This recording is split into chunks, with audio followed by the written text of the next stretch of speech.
Welcome to another episode of GW Recap with Cardell, yours truly, Cardell Dudley, and GW.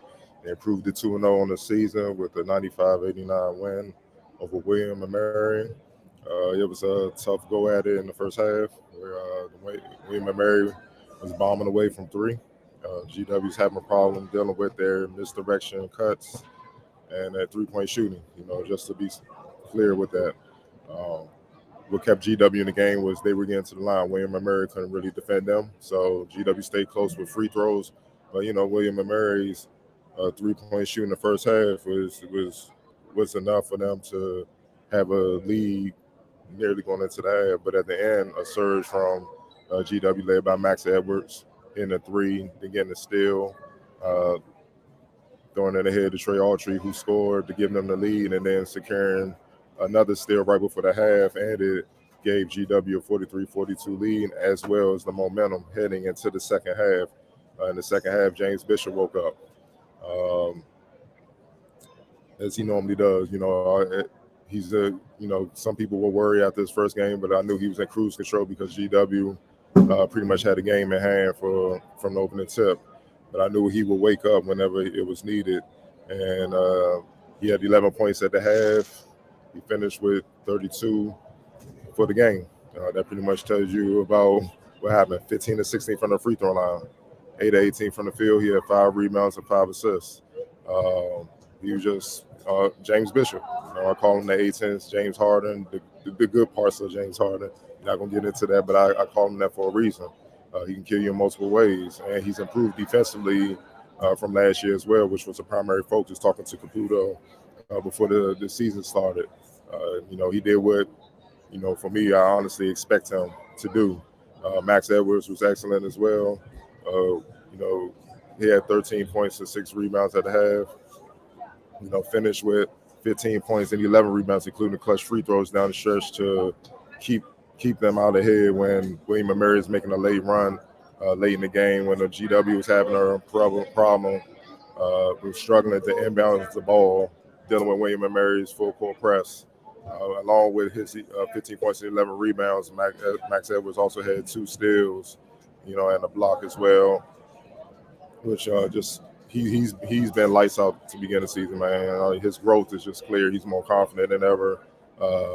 He's impacting the game in multiple ways, especially on the defensive end, which is making GW a totally different monster than they were last year. And if he keeps up the consistent play that he's been showing in the first 2 games of the season, he'll definitely be on the all-conference teams, one of them for sure, and maybe even in the running for the defensive team, which would really speak highly of his improvement over the offseason from last year. And last but not least, we have Garrett Johnson finished with 15 points and 6 rebounds, so 4 of 7 shooting. Freshman, ratio freshman. We all know about the story about him overcoming tumors in his hip and stuff like that, multiple surgeries to bounce back like he has. He's been, a pleasant surprise to the rest of us, and maybe not the coaching staff, but to us for GW. And you got to deal with 3 of them. They're deeper than last year, a lot deeper. They're just a little bit younger, and with experience, they're going to be a problem. On William and Mary's side, they were led by Sean Houpt, who finished with a team high 17 points. 6 of 13 shooting from the field, 3 of 9 from deep, 4 assists. Also, Chase Lowe added 16 points on 6 of 7 shooting from the field, 4 of 4 from the free throw line, and 8 rebounds. Also, in the first half, to go along with what I was saying, Trey Moss, he was killing GW. He had 11 points and was shooting lights out. Caputo made an adjustment. He put Jacoy Hutchinson on him, and we didn't hear from him for the rest of the game. He literally did not score a single point in the second half, and that was huge for William and Mary because he had it going. He was 4 of 9 for the field, but he was 3 of 4 from deep in the first half, 11 points, and he finished with 11 points in the game. Hell of a defensive job by Jacoy Hutchinson. Apologies, Jacoy Hutchinson. Especially being a true freshman. Normally, freshmen struggle defensively when making the right reads and make the right rotations. Pressuring the ball, just being a freshman, being inexperienced on the stage. And his defense is light years ahead of where most freshmen are, man.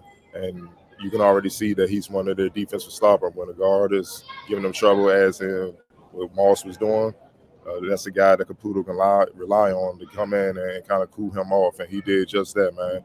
Look, his impact in this game will not show up in the box score, but GW did not separate themselves in the second half without his contribution, especially defensively. And Darren Buchanan, what can you say, man? I can't. He was big down the stretch, man.